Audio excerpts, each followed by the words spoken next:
Voilà, donc je suis Amandine Lucas, je fais partie de l'équipe soins primaires et prévention du CESP et donc effectivement je vais vous parler de la demande d'aide relative aux jeux d'argent et aux jeux vidéo et donc des problématiques addictives avec la question suivante, quand l'analyse qualitative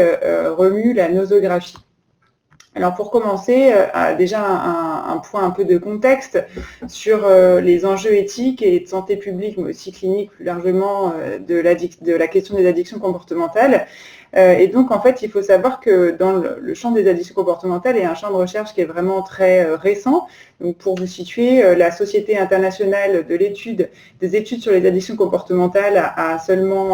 date seulement de 2013, à moins de 10 ans.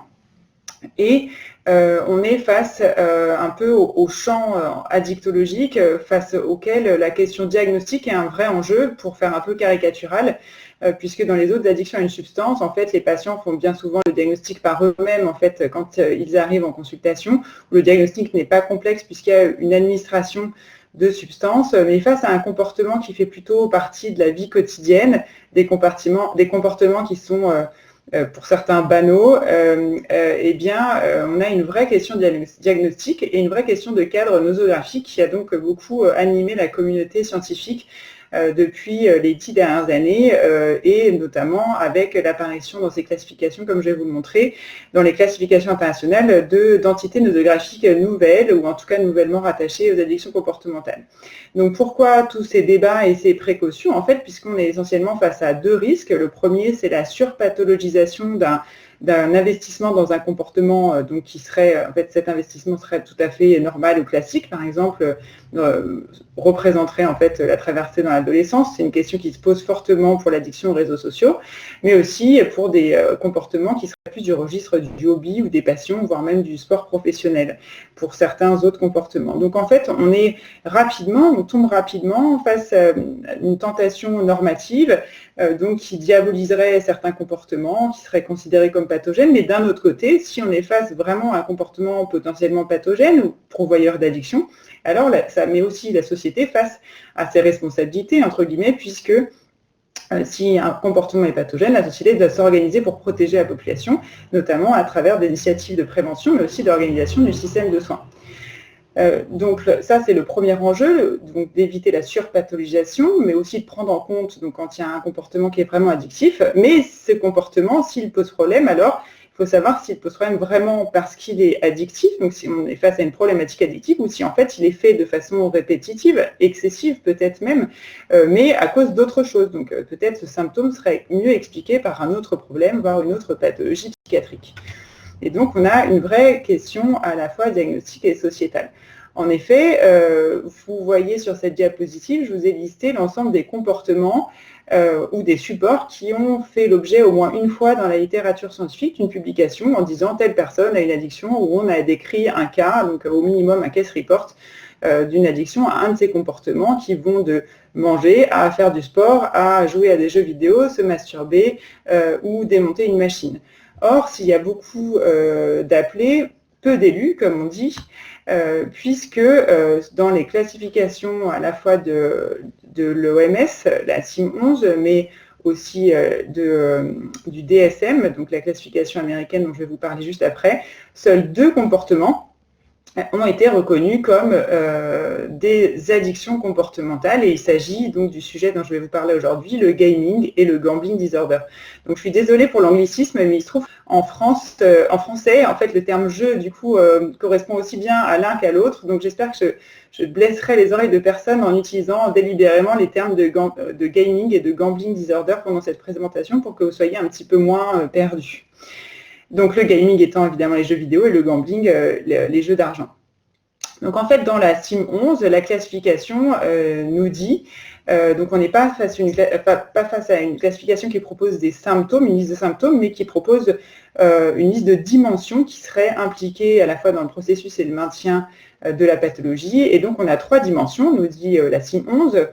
pour décrire ces comportements, qui sont en fait les mêmes dimensions que dans les addictions à une substance, et donc la perte de contrôle de l'usage, le fait que le jeu devienne la priorité et prenne le dessus sur les autres intérêts, et le fait qu'il y ait une escalade dans la pratique du jeu malgré les conséquences négatives. Donc on est face à des dimensions communes à la fois pour le gambling et pour le gaming. Mais en fait, il faut savoir que si cette classification a vu le jour en 2019, dès 2013, la classification américaine, donc le DSM, a proposé d'intégrer donc pour la première fois le gambling disorder, je vais vous montrer juste après, donc l'addiction aux jeux de hasard et d'argent dans le chapitre des troubles addictifs, mais a aussi reconnu de reconnaître le gaming disorder comme une très probable nouvelle entité nosographique, sans le rattacher pour autant au chapitre des troubles addictifs en ce qui concerne le DSM-5. Donc en fait, cette reconnaissance de ce trouble qui serait lié à cette activité des jeux vidéo sur Internet ou non, a fait couler beaucoup d'encre, et vous voyez qu'il y a eu des publications, donc avec, je vous ai mis que la première publication, mais il y a eu une série de lettres en fait de l'ensemble de la communauté scientifique assez considérable, avec plus d'une dizaine de lettres aux auteurs republiées dans cette même revue, donc qui dénonçaient en fait une confusion et un véritable chaos suite à l'intégration et la reconnaissance de ce trouble dans la classification du DSM. Donc il faut savoir que la communauté scientifique, en fait, c'est vraiment réveillé, on va dire, à ce moment-là, en disant mais qu'est-ce qu'on nous propose? Est-ce que ces critères sont solides ou pas? Mais d'un autre côté, la société civile, et en particulier les opérateurs de jeux vidéo, donc les industriels qui proposent ces jeux, se sont eux aussi mobilisés de façon considérable, dénonçant une panique morale à travers leur activité qui considéraient comme exclusivement récréative, et donc avec énormément aussi de travail en fait de lobbying bilatéral, à la fois des opérateurs de jeux vidéo, mais aussi de la communauté scientifique qui, elle, de son côté, mettait en avant qu'elle avait des patients, qu'il y avait plein de cliniques, une demande, et qu'il fallait bien prendre en compte et en charge ces patients qui étaient simplement présents avec une demande par rapport à ce comportement. Donc ici, vous voyez que je vous ai remis les critères diagnostiques du DSM, donc cette application qui a identifié ces deux troubles dès 2013. Et en fait, on voit en noir des critères qui sont des critères tout à fait classiques dans l'addiction à une substance. Donc ce sont les mêmes critères vraiment calqués en fait sur les critères addictifs des troubles à une substance. Donc on est dans une classification qui est vraiment dans l'assimilation en fait à l'addiction à une substance, mais vous voyez aussi en rouge, donc ce sont pour le gambling, les seuls critères qui, eux, qui ne figurent pas en fait dans les critères d'addiction à une substance. Et parmi ces critères, les deux premiers notamment, je vous les lis en particulier, ce sont compte sur les autres pour compenser ses pertes, et le sixième, ment pour cacher l'étendue de son investissement. Et on voit qu'en fait, déjà, on dérape un peu de la pure classification. Et en fait, on est déjà dans des critères qui finalement représentent un jugement. En fait, on est carrément dans le jugement de valeur quand on dit qu'un critère diagnostique est le fait de mentir, ou sous-entendu potentiellement, ça pourrait être compris comme être un menteur en fait. Donc on est vraiment dans le jugement moral. Et en fait, c'est pas tout à fait surprenant, puisqu'il y a des études en population générale qui ont montré qu'en fait la population générale avait une représentation très stigmatisante du gambling disorder, et effectivement considérait que ce trouble était plutôt lié à une faiblesse de caractère de la personne plutôt qu'au fait que ces jeux soient addictifs. Donc au total, on a une classification qui est dans l'assimilation, entre guillemets, aux addictions à une substance, dans une approche très confirmatoire, c'est-à-dire on va aller chercher des symptômes qui nous confirment bien qu'on est dans la même catégorie diagnostique que les addictions à une substance, mais pourtant, si cette assimilation est faite à l'addiction à une substance, elle est aussi sous-entendue entre ces deux problèmes, entre le gaming et le gambling disorder. Pourtant, on a des représentations, des terrains qui sont très différents entre le gambling et le gaming, puisque le gambling, c'est un truc qui concerne plutôt l'adulte, ne serait-ce que parce qu'en fait, le jeu est interdit aux mineurs, donc on a vraiment une très faible proportion de mineurs qui sont addicts au jeu d'argent, mais le gaming, lui, de son côté, en fait, est plutôt un trouble qui concerne les adolescents et les jeunes adultes avec un âge de début qui est aux alentours de 14 ans dans la majorité des cas. Donc on a, en fait, du fait que ce terrain soit très différent, des entourages des patients qui est très différent, mais aussi des cadres très différents, puisque évidemment les contraintes sont différentes entre un adolescent qui vit chez ses parents, qui lui impose ou pas d'ailleurs un cadre éducatif par exemple, et un adulte qui doit faire face aux contraintes de sa vie professionnelle et familiale. Donc on peut se poser la question, est-ce qu'il y a vraiment devant ces âges très différents, ces tableaux cliniques qui seront nécessairement un peu différents, des vrais processus communs, est-ce qu'on est vraiment face au même processus addictif dans ces deux troubles? Alors, je vais vous présenter les résultats donc, dont les objectifs étaient dans ce contexte en fait de danger d'approche confirmatoire où on cherche vraiment à démontrer par calquant les symptômes du trouble addictif à une substance sur les addictions, enfin sur les comportements et à démontrer qu'on est bien dans cette classification, dans cette catégorie nosographique du trouble addictif et pas dans une autre catégorie nosographique, eh bien, donc, on a décidé d'adopter une approche exploratoire qualitative, donc qui semblait pertinente pour revisiter cette nosographie qui est toujours débattue à l'heure actuelle. Et donc, on a, en fait, je vous disais, une contrainte avec le mot « jeu », en fait, en français, qui désigne à la fois le gaming et le gambling, mais finalement aussi une opportunité, puisqu'en France, donc l'équivalent de drogue infoservice, en fait, s'appelle jeu infoservice. Et donc, c'est un service gouvernemental d'aide en ligne où à la fois les proches, mais aussi les usagers peuvent appeler en ce qui concerne un problème de gambling ou de gaming. Et donc, on avait l'opportunité, à travers l'exploitation de cette base de données, de travailler, d'explorer le fait qu'il y ait véritablement une base commune ou non entre ces deux troubles, mais aussi est-ce qu'il y a des spécificités notamment liées à ces terrains tout à fait différents. Donc la méthode qu'on a employée, c'est qu'on a inclus tous les contacts pertinents, c'est-à-dire qui n'avaient vraiment donc pas les erreurs d'appel, etc. Donc tous les contacts pertinents relatifs au gaming ou au gambling depuis la création de cette tête téléphonique et en ligne jusqu'en 2018, au moment où on a extrait les données, donc pendant 8 ans. Et donc tous les contacts pour lesquels on avait du matériel qualitatif, à savoir soit un résumé des appels par les aidants, soit un résumé des chats en ligne donc par les aidants, soit le texte directement des questions qui pouvaient être posées en ligne par les usagers et leur entourage eux-mêmes. Donc là, on a le texte brut de la demande d'aide. Donc, comme je vous disais, ça concerne à la fois les usagers et l'entourage des personnes qui présentent un problème de jeu et donc on a pu inclure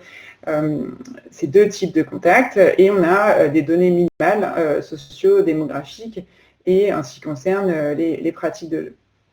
Donc, on a fait une analyse de contenu avec Iramutech, donc, qui en fait permet de travailler sur la co-occurrence de mots dans des segments de texte et de les classer en fait et de repérer à travers une classification descendante hiérarchique les classes principales et de décrire ces classes. Donc voilà le volume en fait qu'on a pu exploiter. Au total, donc 14 564 contacts avec du contenu qualitatif, ce qui représente donc 12 791 gamblers, 388 gamers, plus d'autres contacts pour arriver à 14 000 qui n'étaient ni étiquetés gamblers ni gamers par données manquantes. Donc, on avait donc une majorité d'usagers, plus de 68% d'usagers, parmi lesquels une majorité d'hommes, et une moyenne, donc sans surprise, plus jeune dans le gaming, à 22 ans, pour une moyenne d'âge aux alentours de 40 ans dans le gambling. Avec, il faut le noter, pour le gaming, en fait, un taux d'usagers nettement supérieur, un taux de contact qui était du registre de l'entourage, donc nettement supérieur, puisque c'était plus des 2/3, enfin les 3/4 même, et alors que seulement un tiers d'entourage chez les gamblers. Donc en fait, ceux qui appelaient pour les problèmes de gaming étaient plutôt l'entourage, et ceux qui appelaient pour les problèmes de gambling étaient plutôt les usagers eux-mêmes. Donc, de ce fait, en fait, de cet déséquilibre entre les gamers et les gamblers dans le poids de la base, évidemment, quand on regarde simplement ce nuage de mots, les mots les plus représentés, évidemment, apparaissent surtout les mots qui sont relatifs au jeu d'argent.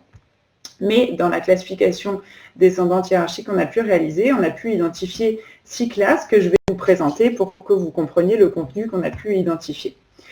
Donc la première classe que je souhaitais vous présenter, c'était celle qui a ressorti les spécificités du gambling, donc des jeux de hasard et d'argent. Donc elle était significativement associée au fait de pratiquer ou d'être un entourage de quelqu'un qui pratique le gambling et pour lequel ce gambling lui pose problème. Et donc c'était une classe qui était surtout élicitée par les usagers eux-mêmes et donc qui était plutôt des hommes. Je vous mets ici les mots qui sont significativement associés à cette classe, mais je vous en souligne certains, puisque en fait les premiers mots sont vraiment ceux qui sont relatifs au comportement de jeu lui-même, donc de jeu d'argent, donc on a euro, perdre, gagner, etc., mais aussi tout type de jeu,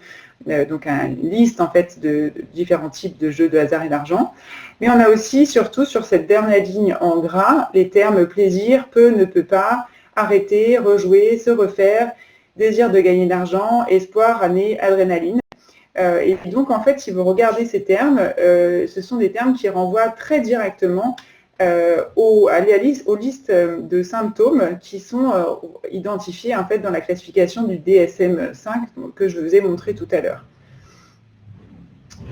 Et en particulier, ce qui est relatif à la perte de contrôle, qui est, comme vous le savez, comme je vous l'ai montré en début de présentation, le symptôme cœur en fait de l'addiction et qui est aussi le symptôme principal, la dimension principale désignée et décrite dans la classification de l'ASIM-11 et qui rattache vraiment au cœur de la symptomatologie addictive et des processus addictifs. Alors je vous ai mis quelques exemples en fait des citations à la fois des joueurs donc d'argent, quel que soit le type de contact avec lesquels ils avaient contacté le service d'aide en ligne, qui dit par exemple donc cette personne dit qu'elle est accro au jeu, elle ne peut pas éviter de jouer quand elle passe devant un bureau de tabac. Il ne peut pas se remettre de l'argent qu'il a perdu et continue à essayer de se refaire. Il ne se rend pas compte qu'il perd le contrôle. Il recherche le désir de gagner de l'argent, mais aussi l'excitation du risque de perdre. Se refaire, il y pense tout le temps, il en a assez et veut s'arrêter. Donc là, on est vraiment sur en fait le contenu qui effectivement fit bien, entre guillemets, avec ce qui est décrit dans les classifications et ce qui est du registre addictif. Mais je voulais vous présenter également donc une deuxième classe qui, pour le coup, celle-là, représente les spécificités du gaming et donc était significativement associée au fait d'être un gamer ou l'entourage d'un gamer. Et donc là, on est sur des mots significatifs qui sont assez différents puisque, donc, comme je vous l'avais mentionné, c'est associé plutôt aussi au fait d'être un entourage de gamers puisqu'ils étaient trois quarts des appels et des contacts relatifs au gaming venaient de l'entourage. Et donc, on a tous les mots qui sont en rapport avec la position dans la famille, donc père, mère, enfant, sœur, etc. Mais aussi les mots que je vous ai mis en gras qui étaient significativement associés à cette classe et qui faisaient référence surtout à des événements de vie stressants, voire dramatiques dans l'histoire des individus, comme la mort d'un proche, le suicide d'un proche, mais aussi, je vais vous parler juste après du suicide plus largement, le cancer en fait d'un des parents, le divorce des parents, le fait qu'un des parents ait un problème d'alcool, la violence, donc bilatérale, je vais vous en parler, et puis tout ce qui était relatif aux résultats scolaires, ce qui était aussi sans surprise pour cette dernière ligne, puisque c'est un recours de demande d'aide très bien décrit dans la problématique du gaming. Donc si on en revient à la problématique de la violence, sur laquelle je voulais mentionner quelques mots, et en fait on repérait à la fois ce qui était du registre de l'hétéro-agressivité, mais aussi de l'auto-agressivité, donc par le gamer lui-même. Donc par exemple un parent de gamer qui disait il a eu une crise et il est devenu violent envers elle, il a le sentiment qu'elle le prive de sa liberté, il a menacé de se pendre ou de se tirer une balle dans la tête. Ou une grand-mère qui disait voilà, il y a des violences quotidiennes envers de sa mère dès qu'elle essaye de fixer des limites. Mais ce qui était aussi très important, c'est qu'on retrouvait dans le contenu la violence de la part des gamers, mais aussi en fait le rapport d'un climat global de violence de la part, donc dans la famille et aussi de la part des parents en fait des gamers, avec par exemple une mère qui disait qu'elle se tenait entre le père et le fils, craignant la violence de l'un envers l'autre et donc quelque chose de beaucoup plus bilatéral. Alors, est-ce que cette violence est vraiment uniquement spécifique en fait aux gamers? Eh bien, probablement pas, mais en tout cas, elle était rapportée dans un cas non significatif en fait chez les gamblers, même si elle était rapportée. Et en tout cas, on retrouvait plutôt une problématique d'auto-agressivité dans ce cas-là, donc avec une problématique des questions de suicide et donc des joueurs qui, notamment, sur Internet, rapporter récurrente en fait cette problématique des idées suicidaires, disant « je jure que si on ne m'aide pas, je me pendrai. Pensez-vous vraiment qu'après 11 ans de cauchemar, je puisse arrêter de jouer? Je n'en peux plus. Nous sommes vraiment seuls dans cette bataille que nous ne gagnerons jamais. De toute évidence, j'ai voulu me suicider plusieurs fois. » Donc on voit là en fait que la violence se tourne plutôt vers soi-même et dans un sentiment un peu d'épuisement en fait au bout d'une évolution de la pathologie. Alors cette troisième classe que je voulais vous présenter est vraiment importante puisqu'elle représente là ce qui était partagé à la fois par les gamers et par les gamblers. Donc on était vraiment sur une détresse partagée, détresse psychologique partagée, émotions négatives, à la fois la détresse des joueurs en eux-mêmes. Donc là on avait à la fois des gamblers et des gamers dans cette classe, dans cette partie du corpus, avec le sentiment notamment de culpabilité, de honte et de vraie souffrance et douleur morale. Donc, par exemple, à travers ces phrases de gamblers, cette jeune femme est très préoccupée par la normalité et montre un fort sentiment de culpabilité et de honte, mais aussi cette gamer qui disait elle est consciente que si elle pense qu'elle est accro aux jeux vidéo, il y a de la souffrance derrière, elle ne comprend pas pourquoi elle se sent mal, ou encore il éprouve des difficultés dans ses relations avec les autres, de l'inhibition, de la honte, de la culpabilité, de ne pas pouvoir prendre part à une discussion. Il a joué aux jeux vidéo pendant 4 ans, s'est coupé des autres, se sent maintenant déphasé, il a des difficultés de concentration, se sent déprimé, ou encore se sent seul et isolé. Donc en fait là, on avait vraiment un vocabulaire commun en fait, aux gamblers et aux gamers qui décrivaient vraiment la souffrance associée à ces problématiques. Et dans cette classe, on avait aussi la détresse des proches qui, cette fois-ci, se manifestait à travers d'autres mots, surtout centrés sur l'impuissance, l'impression en fait de ne pouvoir rien faire, de ne pas savoir quoi faire pour aider son proche, et aussi la perte de confiance et la colère. Et donc, dans le gaming, par exemple, il ressent un manque, une incompréhension, un sentiment d'impuissance à propos de son partenaire qui joue, ou alors le père veut le frapper et se retient, car il a volé de l'argent pour les jeux vidéo, la mère est en colère et elle ressent de la haine envers lui, ils ne comprennent pas ce qui se passe. Et dans la problématique du gambling, ses parents ne peuvent s'empêcher de le soutenir financièrement car ils pensent qu'il se sent seul. Elle est très en colère contre sa belle-sœur parce qu'elle a donné de l'argent pour l'aider, mais elle ne semble pas s'en soucier, donc vraiment une incompréhension et comme l'idée que ce trouble est inexplicable et qu'on ne comprend pas pourquoi les gens réagissent de cette manière-là. Donc ça, c'était vraiment commun aux 2 classes. Enfin, les 3 autres classes, je ne vous les détaille pas, puisqu'en fait, il s'agissait vraiment très spécifiquement des dommages financiers associés au gambling, de l'interdiction associée au gambling, et pour la 4e classe, de l'aide dispensée par les aidants, par téléphone, par Internet. Alors, au total, on se retrouve avec une composition du corpus de la manière suivante, avec le gaming, donc en jaune, où on retrouvait surtout le poids de la biographie du climat familial et la problématique de la violence.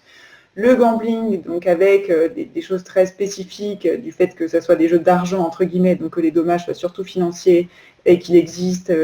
une mesure de protection qui s'appelle l'interdiction de jeu. Mais en ce qui concerne la spécificité clinique, donc essentiellement la perte de contrôle et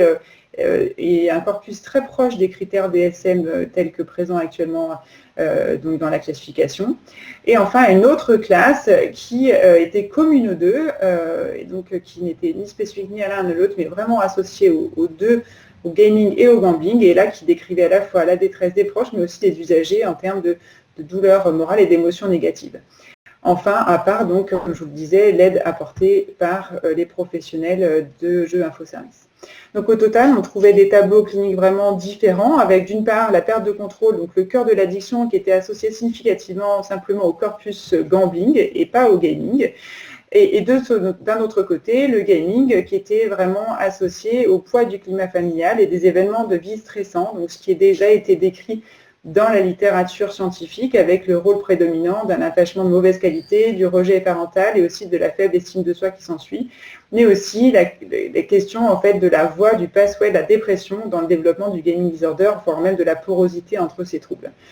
Donc en fait, on a des tableaux différents jusqu'à parfois ce qui pourrait sembler commun, donc la problématique notamment du suicide, mais là encore, comme je vous l'ai montré, on a des temporalités très différentes, avec dans le gambling, le suicide qui arrive dans un contexte d'épuisement psychologique, d'une certaine évolution en fait d'épuisement dans la pathologie et le sentiment d'être acculé financièrement, alors que dans le gaming, on était plutôt dans un contexte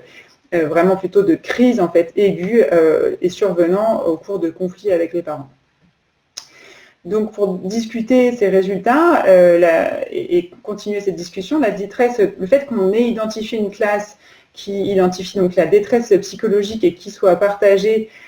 donc à la fois au gaming et au gambling, donc vient conforter l'existence en fait d'une demande clinique et donc le fait que ces entités nosographiques existent pour qu'on puisse les prendre en charge dans le système de soins et continuer la recherche là-dessus. Mais d'un autre côté, les symptômes cœur du gaming et du gambling semblent être différents, ce qui pose des questions importantes, donc à savoir est-ce que ce sont les mêmes processus en fait qui viennent établir ces deux troubles, et donc est-ce qu'on est vraiment face à un même groupe de pathologies? Est-ce que ces différences observées s'expliquent simplement parce que le terrain est différent, notamment du fait de législation qui interdit les jeux d'argent aux mineurs, alors que les jeux vidéo sont plutôt un produit de consommation des sujets jeunes? Est-ce que ces différences observées viennent du fait que ce ne sont pas les mêmes personnes qui les rapportent, puisque pour le gambling, c'est surtout les usagers, alors que le gaming, c'était surtout l'entourage? Ou est-ce que ces différences s'expliquent parce qu'elles ne sont pas écoutées par les aidants de la même façon? Mais si on s'est posé cette question, en fait, les résultats de l'étude suivante nous montrent qu'en population générale, en fait, on a plutôt une même représentation du poids, en fait, à la fois de l'éducation, mais aussi de trauma enfantin dans l'explication du gaming et du gambling disorder. Donc au total,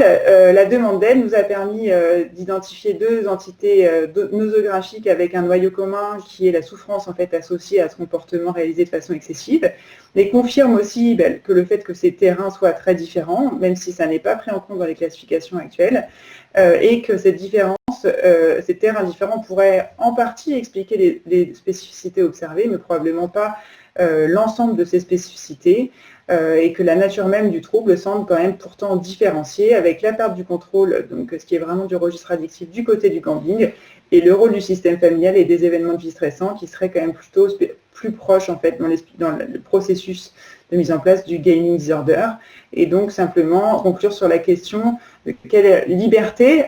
finalement nous laisse a posteriori la nosographie dans la compréhension des troubles et dans le fait qu'on puisse continuer à explorer ces troubles et les processus qui ont contribué à leur mise en place. Voilà, je vous remercie pour votre attention.